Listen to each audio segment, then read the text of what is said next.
ये मर्डर नहीं, एक पेरेंटिंग फेलियर है।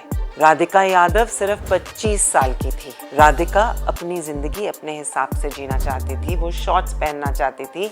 इंस्टाग्राम पे भी वो अपनी रील्स डालना चाहती थी। उसके पिता उसे कंट्रोल करना चाहते थे। उसका बाहर एकेडमी जाना भी बंद करा दिया। राधिका की पॉपुलैरिटी बढ़ती गई, उसको शूट कर दिया, उसको मार दिया। पेरेंटिंग का मतलब कंट्रोल करना नहीं होता। एक लड़की जो इंडिया के लिए मेडल जीतना चाहती थी, उसके पिता, उनका भी सपना यही था, लेकिन वो अपनी बेटी के कातिल बन गए। ये मर्डर नहीं, एक पेरेंटिंग फेलियर है। राधिका यादव सिर्फ 25 साल की थी। उसके पिता, उन्होंने उसकी गेम को सपोर्ट करने के लिए बहुत कुछ किया और 10 जुलाई गुरुग्राम में 9 बजे वो सुबह ब्रेकफास्ट बना रही थी जब उसके पिता ने आकर उसको 4 गोलियों से मार डाला।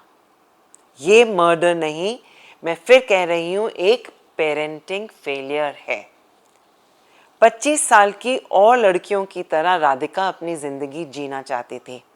जैसे जैसे उसकी टेनिस में ग्रोथ होती गई और उसकी अचीवमेंट्स आती रही और टेनिस की वजह से उसको पैसे भी वो कमाने लगी, तो सोसाइटी ने फादर को ताने देने शुरू कर दिए कि आप अपनी बेटी के कमाई पर जी रहे हो।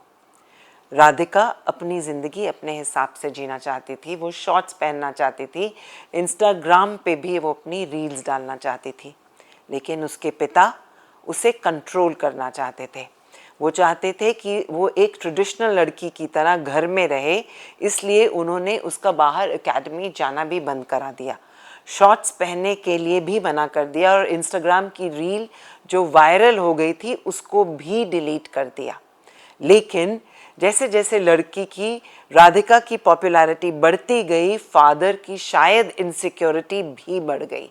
उन्हें लगा कि मैं अपनी बेटी का कंट्रोल खो रहा हूँ और उन्होंने जाकर उसको शूट कर दिया, उसको मार दिया।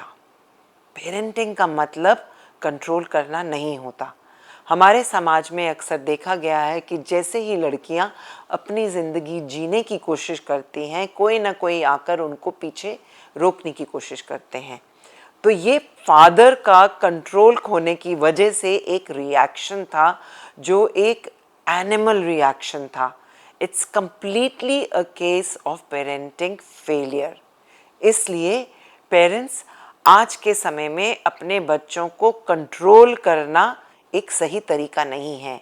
एक्सेप्टेंस ही एक वे फॉरवर्ड है और इसके हिसाब से अपने पेरेंटिंग स्टाइल को एडजस्ट कीजिए, अडेप्ट कीजिए और जान लीजिए कि बच्चे अपने उम्र के लोगों के साथ जीना चाहते हैं।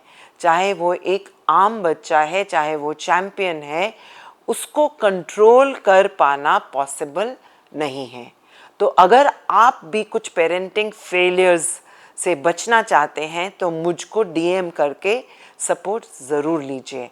आई एम अ पेरेंटिंग कोच और as a principal of the school मैंने कई बच्चों की ज़िंदगी को ट्रांसफॉर्म करते हुए देखा है और सही समय पर पेरेंटिंग एडवाइस लेने से आपको सपोर्ट मिलेगा and it will be sure that आपकी पेरेंटिंग जर्नी एक नॉर्मल, नेचुरल और जॉयफुल होगी और आप इन पेरेंटिंग फेलियर्स से बच सकते हैं।